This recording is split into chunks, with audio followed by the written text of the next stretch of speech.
And one of the things that I'm very concerned about is when we focus on things like porn is a big thing at the moment, obviously with young people as it should be, and social media. If we just focus on those things, we're missing all of the stuff that's going on underneath, Mm, which are things like how are we parenting? How are we creating good attachments? How are we repairing mm, attachments when that sense of mm, disconnect is broken? mm. It's not necessarily the social media stuff that's going on that might reinforce things, but that's not necessarily the genesis of where these things Yeah. are happening. And it really concerns me that we're really missing a trick if we just focus on these things external to us. They're easy targets, Yeah. and we can reassure ourselves that we think we know what's going on without really turning our mind to what is really going on for a young person who reacts in this way to um, to the provocation. Yeah, Mm, and it's really difficult, isn't it? I think you're absolutely right. So if you just go back to adolescence, and just because it's a fictional story that everybody got to witness, or the people who've watched it have witnessed this. And by the Um, way, I was having the thought about spoilers, and I was thinking maybe we should get Netflix to sponsor this episode. I think it's a bit It's so early for that. rare that we have a, well, I don't know, I think it's a really good idea. It's so rare that we've had something that's generated so much conversation. And I think that's Yeah. the brilliant thing that it did. There's lots of things about it that were problematic, but the fact that it has created conversations is amazing. Mm, But for Jamie's dad to be a better parent, he would have to have looked at his own stuff. mm, And that's a very, very difficult thing to do. He would have to yeah. have looked at his relationship with his dad, what his attachment injuries were, where his contained shame is, what does Mm, his contained shame tell him about him. So it's so much easier to say, well, actually everything was fine for me. It's this thing mm, over here. It's this phone device. It's this app. It's yeah. what people are watching. My kids are watching. Mm, That's really the problem. When it's not. It's mm, actually our stuff, and it's what we are bringing into our dynamics with our children. But that's it's a very big ask to ask yeah. people to do that, even though I think we should. I think you're right. I was only talking about this issue this morning about when parents bring along a child to see a therapist, and the quickest way to scare them off is to ask them, well, about their own childhood and how it was for them when their parents were not happy with some aspect of their behaviour. Yeah, very Yeah, difficult. yeah. You've just given me a brilliant idea for one of the books in the book series. Sorry. Well, I can't quite. I mean, it is the cornerstone of a certain theoretical approach that the name of which escapes me just at the moment, but it was quite prevalent here in some of our services. Um, yeah, within the last 20 years. Yeah, Mm, yeah. It's strange as a sex therapist, psychosexual therapist. I actually have more friends and people around me who are child psychotherapists, which is brilliant for me because I get to hear all of this stuff. And what I know from them is, yeah, it is really difficult to get parents to look at their own stuff and what is it that they are bringing.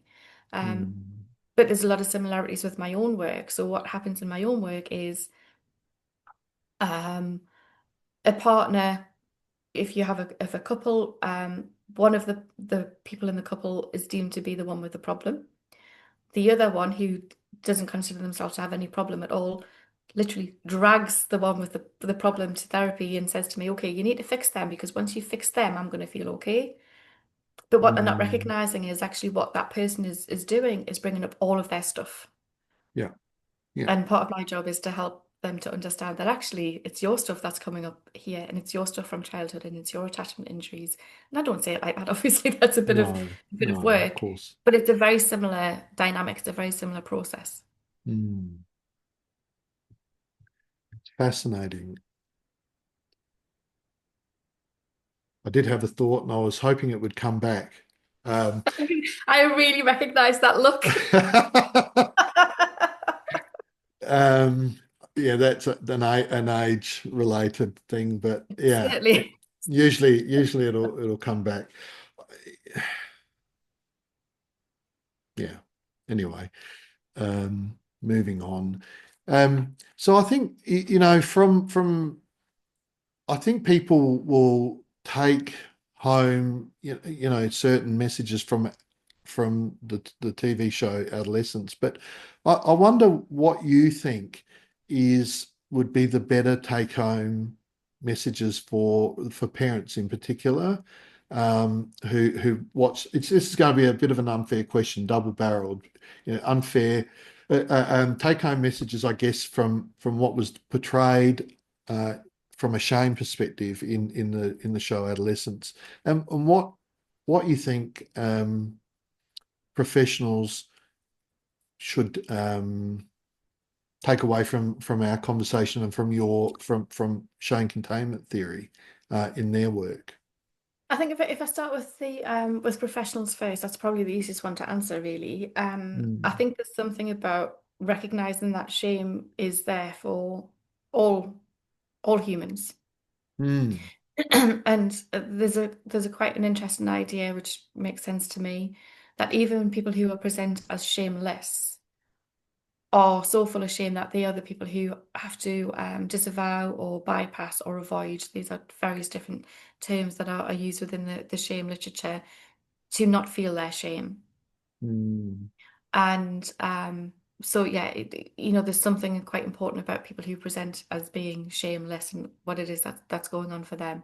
Yeah. So even within those dynamics, we will still be seeing shame. So um, just to go back very briefly to what you were saying about Freud, I believe that he's single-handedly been responsible for us ignoring shame or not looking at shame or not recognizing that shame is there. We suspect it may be because he was so full of shame that he had to do exactly that. He had to just avoid his shame entirely. So guilt was a much easier thing for him Maybe. to spend time with. And that's been the legacy of psychoanalysis, which has then been the legacy of most other things that we do with regards mental health. Um, so it's about recognizing that because shame is a human emotion, which is quite different from trauma. Not everyone has had trauma experiences, but everyone will experience shame because we're supposed to. Mm. That shame will be there for their clients in some way, shape, or form. And one of the Mm. things that shame containment theory does is it brings a language that we've never really had before, to the extent of being able to recognize these different components of shame, these different parts of shame, rather than people just talking about shame. Yeah. And then me, Yeah. when I'm looking at the literature, thinking, well, but which part of shame are you actually thinking about then? Because contained shame is Mm. very, very different from uncontained shame. Then Yeah. you have all the strategies to try and manage all of these things. Um, Mm.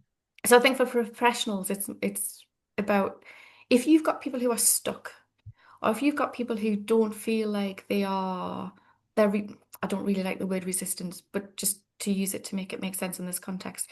If you're perhaps given a suggestion about something and they're just really reluctant to take that suggestion on board, it's because that's a shame containment strategy Mm. and they can't allow themselves to let go of that shame containment strategy just yet. So Yeah. in things when there's an impasse, it's often shame that's there. Shame will Mm. get people into the room. Shame will get people out of the room as Yes. well. It's just present the whole time. And, Mm. and we're really missing a trick if we're not looking Mm. at shame.